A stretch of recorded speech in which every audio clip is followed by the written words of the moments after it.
তো আমার গবেষণার উদ্দেশ্য হলো যে এই স্ট্রোকজনিত রোগ এবং টমেটোর এই যে কুয়াশাজনিত যে রোগ কিভাবে নিরাময় করা যায় এবং বেশি উৎপাদন করা যায়।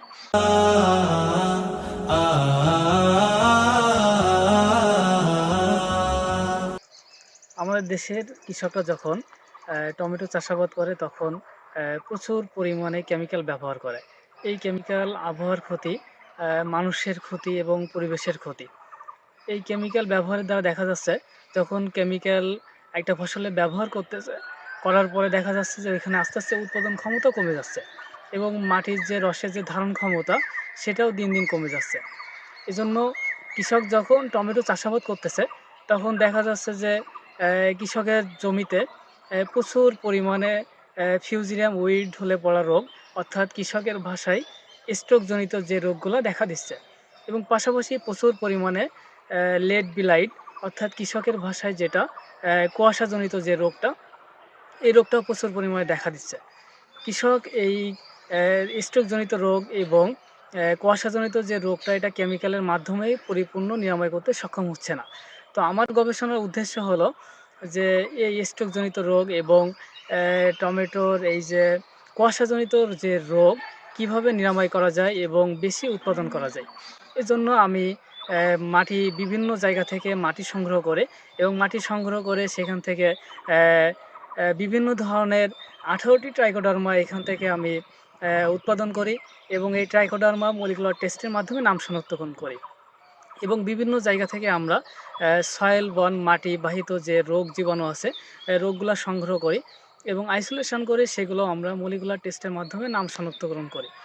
তো এই ট্রাইকোডার্মা এবং বিভিন্ন রোগের সমন্বয়ে আমরা আমাদের ল্যাবে গবেষণা করে সেখানে আমরা রোগ নিরাময় করতে সক্ষম হয়েছি। যখন রোগ নিরাময় করতে ল্যাবে সক্ষম হয়েছি তখন আমরা এই ট্রাইকোডার্মা যে ফর্মুলেশন এটা আমরা ল্যাবে প্রস্তুত করে আমরা মাঠ পর্যায়ে ব্যবহার করেছি। তো মাঠ পর্যায়ে ব্যবহার করে আমরা এখানে দেখতেছি যে টমেটোর আমরা যেখানে ব্যবহার করছি সেখানে কৃষকরা যেভাবে চাষাবাদ করে সেভাবে আমরা কিছু বেড প্রস্তুত করেছি। এরপরে আমরা কিছু রোগ দিয়ে বেড প্রস্তুত করেছি। এরপরে দেখা যাচ্ছে যে আমরা কিছু বেডে বাজারে যে কেমিক্যাল পাওয়া যায় কেমিক্যাল আমরা প্রয়োগ করেছি এবং কিছু কিছু বেডে বাজারে কমার্শিয়াল যে ট্রাইকোডার্মা যে ফর্মুলেশন পাওয়া যায় এটা আমরা প্রয়োগ করেছি এবং কিছু কিছু বেডে আমাদের তৈরিকৃত যে ট্রাইকোডার্মা যে বায়োফাঞ্জিসাইড এটা আমরা প্রয়োগ করেছি। তো এখানে আমরা রেজাল্ট যেটা আমরা দেখতে পাচ্ছি আমাদের তৈরিকৃত যে বায়োফাঞ্জিসাইড প্রয়োগ করে আমাদের প্রতিটা গাছের টমেটো গাছের শাখা প্রশাখা উচ্চতা অনেক বেশি এবং রোগ বালাইয়ের আক্রমণ নেই বললেই চলে এবং পাশাপাশি আমাদের টমেটো গাছগুলোতে প্রতি গাছে যেখানে আমাদের ট্রাইকোডার্মার বায়োফাঞ্জিসাইড ব্যবহার করা হয়েছে সেখানে 80 থেকে 90, কোনো কোনো গাছে 100টি টমেটোরও এরকম বেশি এরকম টমেটো গাছে ফলন আসছে। এজন্য আমরা আশাবাদী, আমরা যে উদ্দেশ্য নিয়ে গবেষণা কার্যক্রম করতেছি যে কৃষকের মাঝে ট্রাইকোডার্মার বায়োফাঞ্জিসাইড পৌঁছায় দেওয়ার, তো আমরা অতি দ্রুত ইনশাআল্লাহ কৃষকের মাঝে আমরা এটা পৌঁছে দিতে সক্ষম হব ইনশাআল্লাহ। আমরা আহ, একটা জৈবিক উপাদান মাধ্যমে আমরা বায়োফাঞ্জিসাইড বা বায়ো ফার্টিলাইজার এরকম কোনো একটা টেকনোলজি তৈরি করবো যার মাধ্যমে আমরা ফসলের রোগ নিয়ন্ত্রণ করবো। এটা আমাদের প্রাথমিক টার্গেট ছিল এবং পাশাপাশি আমাদের একটা টার্গেট ছিল যে রোগ নিয়ন্ত্রণ করার সাথে সাথে আমাদের যে উদ্ভাবিত যে জৈবিক উপাদানটা যেটাকে আমরা বায়োফাঞ্জিসাইড বলি বা কখনো বায়ো ফার্টিলাইজার বলি, সেটা আমাদের গাছের গ্রোথ ডেভেলপমেন্টের উপর কোনো রোল প্লে করে কিনা। আমাদের গত 3 বছর থেকে আমরা গবেষণার মাধ্যমে যেটা এখন মোটামুটি এস্টাবলিশ করতে পেরেছি যে আমাদের উদ্ভাবিত যে বায়োফাঞ্জিসাইড বা বায়ো ফার্টিলাইজার, সেটা গাছের বিশেষ করে স্ট্রোক রোগ যেটা কৃষক বলে, যেটাকে আমরা উইল্ট বলি ইংরেজিতে, সে রোগ কম নিয়ন্ত্রণ করছে, সাথে সাথে গাছের শাখা প্রশাখা পরিমাণ বাড়াচ্ছে, প্লান্টের যে গ্রোথ অ্যান্ড ডেভেলপমেন্ট অর্থাৎ গাছের উচ্চতা বা ফল ধারণ এগুলো বাড়াচ্ছে। সো আমাদের এই পদ্ধতির মাধ্যমে মেইন যেটা আমরা চাচ্ছি যে কৃষক যে যথেচ্ছ ব্যবহার করে রাসায়নিক উপাদান তার পরিমাণ কমাবে এবং আমরা আশা করতেছি যে আমাদের উদ্ভাবিত জৈব উপাদান যেটা যেহেতু রাসায়নিক উপাদান নয়, এটা পরিবেশের উপর খুব কোনো নেগেটিভ ইফেক্ট ফেলাবে না, যেটা অলরেডি প্রতিষ্ঠিত, এবং সাথে সাথে এটা মাটির যে গুণাগুণ সেটা বাড়ায় দেবে এবং মাটির গুণাগুণ বাড়ানোর সাথে সাথে আমাদের রাসায়নিক উপাদানের পরিমাণ ব্যবহার কমাবে, বায়োফাঞ্জিসাইডের পরিমাণ যেটা কৃষকরা ব্যবহার করে সেটা কমাবে এবং সাথে সাথে পরিবেশ বা মানুষের স্বাস্থ্যের উপর যে রাসায়নিকের যে ক্ষতিকর প্রভাবগুলো আছে সেই ক্ষতিকর প্রভাবগুলোকে তারা এলিমিনেট করে ফেলবে। এবং আমরা খুব আশাবাদী যে অচিরেই আমরা হয়তো এই উদ্ভাবিত যে টেকনোলজিটা আছে এটা আমরা কৃষকের কাছে সরাসরি আমরা হয়তো হস্তান্তর করতে সক্ষম হবো ইনশাআল্লাহ। স্যার আরেকটা কোশ্চেন হচ্ছে, স্যার ফলন বৃদ্ধি হয়েছে তো একটা গাছে কতটুকু ফলন হচ্ছে এখন বর্তমানে? 10 আমরা কেজি প্লাস। হ্যাঁ 10 কেজি প্লাস। 10 10 কেজি। 10 কেজি। 10 আচ্ছা, কেজি। আমাদের গত 2 বছর যে ডাটাটা বলে, যেটা আমাদের রাসায়নিক উপাদান বা বাজারে যে জৈব উপাদানটা পাওয়া যায় তার তুলনায় আমাদের উদ্ভাবিত টেকনোলজি প্রয়োগ করে গাছে প্রতিটা গাছে যদি পরিমাণ বলি, আমার ছাত্র যে বলে যে অ্যারাউন্ড 10 কেজি হয়তো একটা গাছ উৎপাদন হচ্ছে, বাট আমরা যদি কম্পেয়ার করি নিশ্চিত থেকে 1.5 থেকে 2 গুণ, 1.5 থেকে 2 গুণ রাসায়নিক উপাদান কৃষক যেটা ব্যবহার করে প্লাস বাজারে যে প্রচলিত জৈব উপাদান আছে তার তুলনায় আমাদের এখানে যেটা ফলন পাচ্ছি 1.5 থেকে 2 গুণ বেশি ফলন পাচ্ছি। এবং মোস্ট ইন্টারেস্টিংলি যেটা হলো যে আমাদের এটা প্রচুর আমাদের ক্যাম্পাসে যত প্রফেসর আছে সবাইকে আমি টেস্ট করাতে দিয়েছিলাম যে আপনারা একটু খেয়ে মন্তব্য করুন। তাদের এক বাক্যে একটা মন্তব্য ছিল যে আমাদের অরিজিনাল যে টেস্ট যেটা হারায় গেছে রাসায়নিক উপাদান ব্যবহার করার ফলে, তো আমরা সেই টেস্টটা অনেকদিন পরে এটা এনজয় করলাম।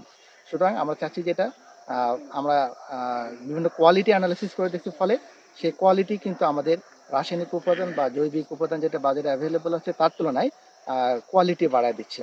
এবং আমরা হয়তো এবার আরেকটা জিনিস দেখার চেষ্টা করবো যে এটা শেলফ লাইফ বাড়াচ্ছে কেন, ফলে যে রাসায়নিক উপাদান দ্বারা ফল কয়দিন থাকতেছে হারভেস্ট করার পরে প্লাস আমাদের, এবং আমরা আশা করি যে আমাদেরটা দ্বারা হয়তো শেলফ লাইফ আমরা 2 থেকে 4 দিন এই পরিমাণ আমরা গতবার একটা প্রাথমিকভাবে অবজার্ভ করেছিলাম।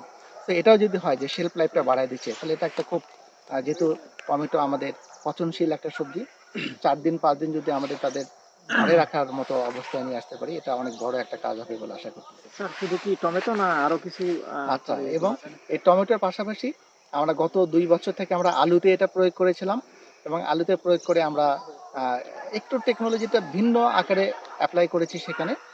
উপকারী ব্যাকটেরিয়া যোগ করেছিলাম আমরা সেখানে। সেখানে আমরা মানে সারপ্রাইজিংলি আলুর যে উৎপাদনটা এটা মোর দেন 2 টাইমস আমরা বেশি পেয়েছি।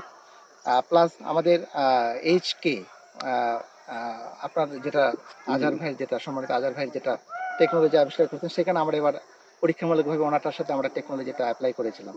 এবং উনি সেখানে লাল শাকে অ্যাপ্লাই করেছিলেন। লাল শাকে হারভেস্ট করে ওই জমিতে অন্য কিছু অ্যাপ্লাই না করে পরবর্তীতে উনি ফুলকপি লাগিয়েছিলেন। এবং আলহামদুলিল্লাহ আমরা সারপ্রাইজিংলি ওখানে দেখছিলাম যে ফুলকপি যে গ্রোথ অ্যান্ড ডেভেলপমেন্ট বা ফুল ধরন এটা ব্যাপক পার্থক্য দেখা যাচ্ছে রাসায়নিক উপাদানের তুলনায়।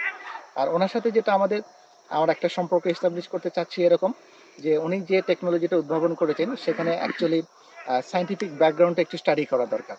কারণ ওখানে অণুজীব সার বলছেন, সেই অণুজীব সারগুলো অ্যাকচুয়ালি কোন কোন অণুজীবগুলো আছে এগুলো ডিটারমিন করা নাই। সো আমাদের যেটা আছে আমরা অণুজীবটা আমরা ডিটারমিন করে ফেলছি। সুতরাং এটার সাথে ওটা যদি সমন্বয় করে আমার ধারণা যে ওনার যে টেকনোলজিটা তাকে আরও আপগ্রেড করার সুযোগ আছে। আহ, আমরা কন্টিনিউয়াসলি এই রিসার্চগুলো চালনা করা দরকার। কারণ বায়োলজিক্যাল এজেন্ট তো 1 বছর ভালো কাজ করতে পারে, আরেক বছর ভালো কাজ নাও করতে পারে। এটা কন্টিনিউয়াসলি রিসার্চের মধ্যে থাকা দরকার এবং আমাদের আপডেট প্রতিবার চেষ্টা করা উচিত। এবং ওনার সাথে আমাদের এই কোলাবোরেশনটা আশা করতেছি চলতেই থাকবে যে আমরা এটা আপগ্রেড করব। এবং আমরা রিসেন্টলি আরেকটা গতকালকে আমরা প্ল্যান করতেছিলাম যে আমাদের এই রিজনে আম খুব ভালো হয়, লিচু ভালো হয়, সেগুলো তো আমাদের টেকনোলজিগুলো ইউজ করে দেখব যে তাদের উপর কেমন ইফেক্ট পাওয়া যায়। আশা করি এখন পর্যন্ত এটুকু আত্মবিশ্বাস আছে আমরা হয়তো ভালো রেজাল্টই পাবো ইনশাআল্লাহ। স্যার আরেকটা বিষয় যে কষ্টের যে ব্যাপারটা, রাসায়নিক ভাবে উৎপাদনের ক্ষেত্রে যে কষ্টটা পড়তেছে তার চেয়ে এটা কি কম খরচ হবে নাকি? ডেফিনেটলি কম। এবং আমাদের এখানে 1 কেজি বাজারে কৃষকরা যেরকম পায়, 1 কেজি যদি ফাঙ্গিসাইড ধরি তার তুলনায় আমাদের 1 কেজি এই যে উদ্ভাবিত যে জৈব উপাদান খরচ অনেক কম। তো অ্যাকচুয়ালি হিসাবটা আমি দিতে পারবো। তো এটুকু শুধু ইনফরমেশন দিই, খরচ অনেক কম পড়বে এবং এটা মানুষের ক্ষতি করবে না, পরিবেশের ক্ষতি করবে না। সুতরাং কৃষকরা ব্যবহার করতেছে এবং বর্তমান বিশ্বে কিন্তু জৈব উপাদান ব্যবহার করে ফসল ফলানোর যে ট্রেন্ডটা এটা অনেক আপওয়ার্ড। সো আমরা চাচ্ছি যে আমাদের দেশেও কৃষকরা ব্যবহার করবে এবং সেটা খুব পজিটিভ রেসপন্স পাচ্ছি কৃষকদের কাছ থেকে আমরা।